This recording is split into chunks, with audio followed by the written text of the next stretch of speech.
Well, hi guys, welcome to this Moneycontrol live stream. You're watching Earnings Express with me, Nandita Khemka. Well, we are in the thick of the earnings season. We've seen some tech giants report earnings. We've seen HDFC Bank, of course, report its earnings as well. But we're not here to talk about those. We are here to talk about the FMCG pack, given the fact that HUL kicks off the earnings for the first quarter on Thursday. And for that, I have with me our FMCG man, Mangalam Maloo, joining in. Who better than him to put into perspective what to expect from FMCG earnings this time around.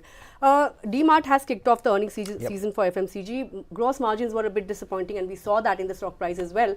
But HUL heavyweight will be reporting earnings on Thursday. Last quarter volume growth was a tad disappointing for HUL. This quarter, would you what are the expectations going around, given the fact that we have a new man at the helm? Of course, a lot to watch out for from his commentary. But when it comes to volumes and margins, would it be a quarter of rebound for FMCG as a whole? Well, it won't be a quarter of rebound, but it'll be a quarter which is on path to a rebound. Let's look at it this way. For the FMCG sector this time around, it'll be a little more and the same that we saw in the previous quarter. How do I explain it to you with an example? Think of a seed that was planted in the start at the start of this year. It started germinating a little in the fourth quarter and has grown into a little bit of a sapling in the first quarter. However, whether it grows into a full-blown tree and does it bear fruit or not is something we'll know only after the monsoons, literally and figuratively. So we're expecting path towards good growth coming in for the FMCG sector, slight improvement from where we were at the previous quarter, and looking at the next quarter with a lot more optimism, and factors like monsoon and rural recovery is something that we're watching out for. So what do we expect on an overall basis? We expect volume growth to return, mid-single digit sort of volume growth seen, because same time last year we did see a fair amount of price increase in a lot of these products, so as a result of which volumes took a backseat. But now with raw material prices declining, companies cutting those prices, volume growth will return. That is one. Secondly, there's gradual recovery in demand environment. That's largely because we've seen the worst of inflation. Now things are only improving, but how much will they improve? That comes with a bit of a lag. The third thing, inflation has cooled off, gross margins will improve, but companies will take those gross margin savings and spend back into advertisements or cut the prices to increase demand activity. So to spur demand, you will take those savings and increase your ad spends, etc. There has been good growth seen in the healthcare portfolio. Last 3 years, healthcare portfolio was all over the place. At some point there was a low base and a big demand because of COVID. Then there was a high base because of big demand in COVID, and then the demand was immediately lower post-COVID. So as a result of which there was a bit of a problem there. So that is turning out to normalize now. Healthcare doing well. What is not doing well this time around is the summer portfolio, because during the first quarter, there were a lot of unseasonal rains. Summers at the start of the season were extremely hot, but then thereafter it was a little more moderate. So a lot of people were stuck with a lot of inventory. So summer season portfolio did not do too well. What is doing extremely well is the jewelry pack. We've seen DMart's numbers, but Titan, 21% growth in their jewelry business. Kalyan Jewelers, 34% growth in their India jewelry business. So those are a few things that will do well. And you touched upon management commentary, right? HUL, yes, has the new man at helm. We're talking about Rohit Jawa. But from all the company's standpoint, management commentary will be crucial, mostly because everyone's hoping for some recovery in the second half of this year. Whether that comes by or not, and will the numbers and the management commentary do coincide with what the street is expecting, is something we'll be watching out for. Right. Do you want to give us a sense of what to expect in terms of revenue and EBITDA when it comes to some of the companies like HUL, we were talking about, Britannia, the likes of Marico, Dabur, and El Nino threat is still there, right, going forward, because that's one big threat for volumes and recovery, rural recovery, which has been patchy, so to say. The rural recovery has been gradual, but not certain, right? So we've seen some, what do you call it, saplings yet. It's germination of those seeds. They haven't gone into a full-blown tree yet, and for that you need rains. And if El Nino comes by, there won't be any rains. If there are no rains, it will not only be bad for all of us, it will be particularly bad for the agrarian economy of the country. Inflation will bring its ugly head back up. We've seen what's happened to tomato prices. That's a function of lack of availability of quality tomatoes. That's a very monsoon specific thing as well. But at the same time, it gives you a sense of where things can go if rains were, God forbid, not supposed to be how normal as IMD and SkyMet are predicting. Having said all of those things, what are we expecting in terms of revenue and EBITDA? One thing for certain, or one thing that everyone's anticipating, that EBITDA growth will be a lot more than revenue growth. Okay. That means that, you know, margin expansion will come by. Yeah. Why is that? Because same time last year, revenues grew, but margins didn't. In fact, margins saw a big compression. Now that's going to come back because we've seen a big cut. Palm oil prices are down by what, 40% year on year. Copra is down 5%. Brent is down 30%. Packaging costs are coming down. Yeah. So we will see margin expansion. Revenues for most companies seen in high single to low double digits. There will be a few exceptions which we'll talk about. And EBITDA growth will be, you know, low double digits to early teens for most of the companies. For HUL, 8 to 9% revenue growth, 11 to 13% EBITDA growth is what we're expecting, with 4 to 5% volume growth, and that will largely be the trend across the industry. Okay. But the outliers that, according to me, would be Tata Consumer and Nestle. Tata Consumer and Nestle, both of them doing around 15% revenue growth with EBITDA growth of almost 20%. So those will be the pick of the pack in the larger FMCG players. Right, since you mentioned Nestle, of course, I'm reminded of Maggie once again, Once again, which Maggie I think and rainy season, so we can actually treat ourselves to a bowl Coffee, of Maggie and some chocolate. Yeah.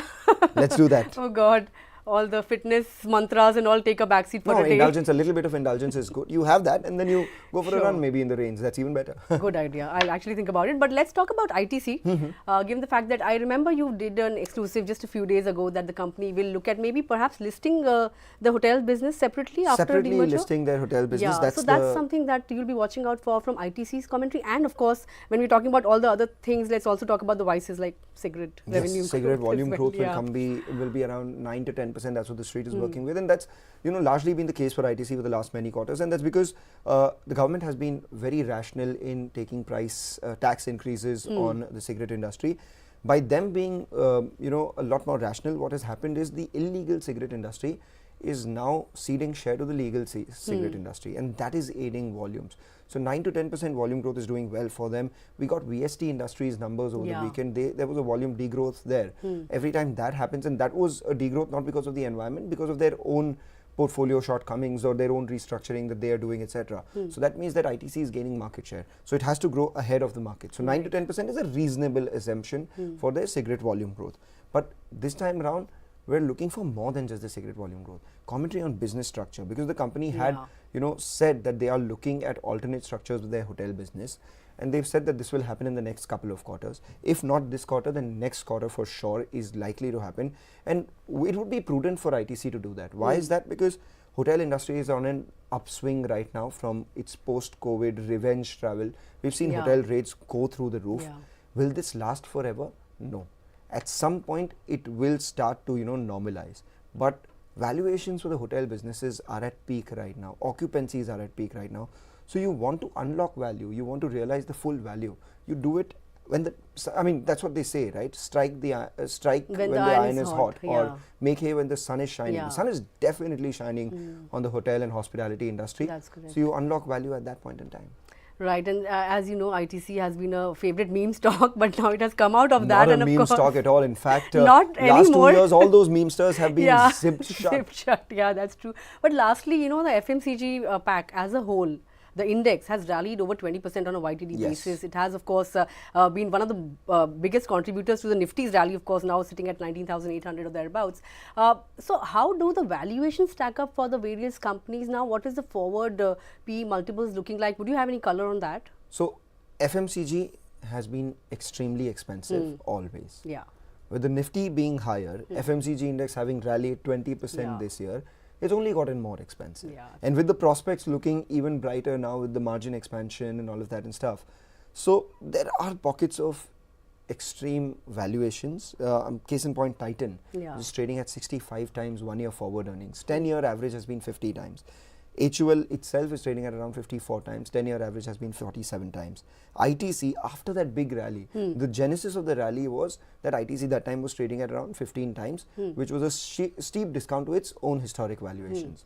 Now it's trading at 25 times, which is a good 20% premium to its historic valuations. So across the board, there have been valuation resets, and this is what brings me to a couple of stocks that may see valuation, further valuation re-rating, and gives you comfort. These are your smaller strung FMCG names, Okay. the tier 2 stocks that I would call them, something like a Bajaj Consumer, something like Jyoti Labs, or something like Imami. Okay. The reason why I say that is because healthcare is coming back, so Imami has a fair amount of healthcare exposure, but at the same time they have exposure to the summer products as well. Yeah. So that will offset each other. So keep Imami on the side. You have Bajaj Consumer. For the last few quarters, it's been doing extremely well. The new leader that they've got in Jaideep Nandi, he was an ex-Asian Paints guy. So he's set the ball in motion. And for the last couple of quarters, they've been the best performing results in the FMCG pack. So will that continue, and will that offer further room for re-rating is something I'll watch out for. And Jyoti Labs as well. During the toughest periods of inflation, raw material inflation, they maintained their ad spends. They took a hit on their margins, but all of that is bearing fruit. They're gaining market share, and this all again under the leadership of MR Jyoti, who's joined in, and her first day of work was the day the lockdown was announced. Okay. So obviously now things are shining for them. Last couple of quarters have been extremely resilient, strong. So will that also outperform and see more re-rating from now is something I'll be looking at. Right, last question. I'm sure I'm just like stretching it a bit too much. But you spoke about Asian Paints. We all know that Birlas are going to enter into this arena, Yes. and next year, I think as early as next year. Would you be watching out for commentary on how these paint makers are gearing up for higher and intense competition from a group like Birla Group? Well, for starters, Birlas themselves have said that they are aspiring to be the number 2 player in the paint company. So which means that Asian Paints will still remain number one. Having said all of that, Asian Paints itself over the last 3 or 4 quarters has embarked upon a huge capex journey. They've integrated or announced backward integration. They've announced increasing their dealership channels. They've announced increasing their further capacity and all of that and stuff. So obviously competition when it comes, and from a player as large as the Birlas, everyone will sit up and take note. Will they fear? Perhaps not. Secondly, paints is more of a supply chain game than just a brand and capex driven game. So the relations that Asian Paints will have with their dealers will be long standing, and in most cases will be multi-generation as well. Father was an Asian Paints dealer, son will be an Asian Paints dealer. So it's not very easy to go ahead and just break those dealerships by giving a few extra margin points. The third thing that is a bit of a deterrent in getting into everyone's market is something known as a tinting machine. So we know every dealer has a small store, and in that store there has to be a tinting machine which has to be installed by one of the paint players. Now each dealer cannot have a tinting machine from 2 or 3 players. Just the way in your store you can't have a fridge coming in from Coke, you can't have a Visi-Cooler coming in from Pepsi, and you can't have one coming in from Amul, right? Every store has just one. So if you notice, most stores will have one fridge in which they will have either Coke products or they will have Pepsi products. That's the more general thing. In paint industries, the tinting machine is that. Asian Paints has the highest number of tinting machines there. So it will be very difficult for the Birlas to actually just go ahead and gain their market share. But at the same time, you do not disregard the capex, the might, and the own supply chain that Ultratech has as well, Grasim, through its cement supply chains. So we'll keep an eye out on this. Margins definitely in the industry will enter a phase of consolidation. There will not be any free lunch for anyone. Competition will ensure that, and may the best team win. Let's put it that way. Well, may the best team win. And again, he spoke about lunch, and then we spoke about all the Maggies and everything. So I think it's time for us to head to the canteen. But lots of insights coming in from Mangalam. Of course, we'll be watching out for all those FMCG giants. We'll also be getting you all, earnings review after the earnings are out. But for now, it's a goodbye from me and Mangalam. Thanks a lot for joining in, Mangalam. But for all you other viewers, stay tuned to Moneycontrol, because coming up would be midday market mood check with me and Yatin at 12:30 p.m. So don't forget to tune in for that. Thanks a lot for watching. Thank you for watching.